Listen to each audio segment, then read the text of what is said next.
د ټولو نه مخکې انفسهم راغلی دی. خپل ځان به حواله کې، خپل ځان به پاک کې، خپل ځان به د الله سره په رابطه کې و په دا زړه کې به فکر آخرت پیدا کې، په دا زړه کې به محبت الهی پیدا کې، په دا زړه کې به محبت رب مصطفی پیدا کې. الله به ستا رب سره رابطه کېږي. د ما محترم ګوره دې ته سوچ کړی دی جنت داسې په اسانه نه میلاویږي. دوه څیزونه الله ذکر کړي دي زما محترمو، خو هغه دوه څیزونو کې ډېره لویه فلسفه ده. او ته دا تصور کوې چې بھئی ما ته به داسې جنت میلو شي، زه به داسې الله ته ورسېږم. دا ستا کم عقلی دا پتا کې عجز دی. او هلکه نبی علیہ السلام مبارک فرمای والعاجز من اتبع هواها وتمنا علی الله. ته دا تصور کې چې ګناهونو باندې ورده هر قسم زنا باندې ورمنډه کې د مسلمان حق ته تا پدې والی دي. هلکه ته هر قسم دوکو ته تیارې او په الله باندې دا امید کې چې جی ما ته به جنت ملاویږي. دا ستا کم ظرفي او کم عقلي ده زما محترم. ته په غلط سوچ کې پروت دی چې بھئی په ګناه په هر قسم ګناه به ورمنډه کوم او مقابله کې به ما ته جنت ملاویږي. نه، جنت کې ملاویږي زما محترمو.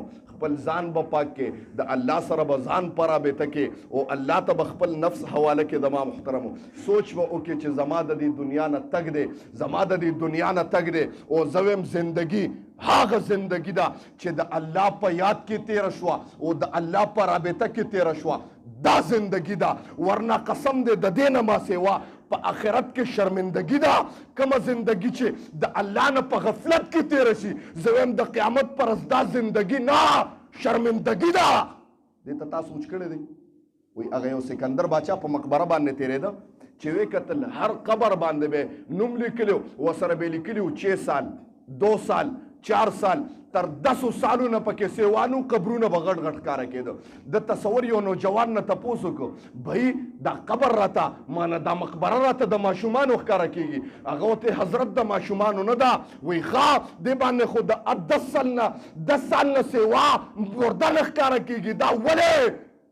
او ته جواب کې وایي حضرت وایي زمونږ مشرانو مونږ ته ښودلي دي او مونږ ته دا وصیت هم هر مشر کړی دی چې د کم سړي زندگی د الله سره څومره تېره شوه دغه زندگی ده، ما سوا د دې نه دا حیوانګي او درندگی ده، شرمندگی ده. نو چا چې الله سره څونه وخت هلکه څونه وخت الله سره په رابطه و چې الله سره 2 سال 2 کاله په رابطه کې تیر کړي دي، موږ وله د قبر په خزه باندې 2 سال لیکلي دي.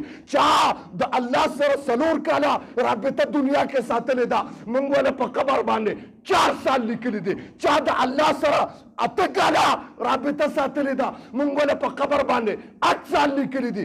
پته ولګېده چې زندگی هغه زندگی ده چې د الله سره په رابطه کې تېره شوه، ورنه د دې نه ما سوا زندگی نه ده، درندگی ده. زندگی خو داسې حیوانات هم تېروي د ما محترم، تاسو ته پته لګېږي حیوانات هم زندگی تېروي، هغې ته د خدای څه پته ده. بس خوري سکي وکوي د ما محترمو لکه د حیوانو دغې ته درندگی وي او ما وی زندگی دې ته زندگی وي چې د الله سره په رابطه شوه او الله ته د خپل نفس حواله کړه. د ما محترمو زما رب بیا وفرمیل چې ډیلینګ مې کړی دی تا سره په 2 څیزونو باندې. ان الله اشترى من المؤمنین انفسهم، په مقابله د نفس کې چې ته به ما ته نفس حواله کې او تا ته به جنت حواله کړم. لومبی شی الله وایي تاسو ته جنت حواله کوم، دویم شی الله جنت حواله کوي بأموالهم، مال به الله ته حواله کې الله به جنت ملاویږي. د ما محترم علیکا یا حبیب سلام علیکا سلام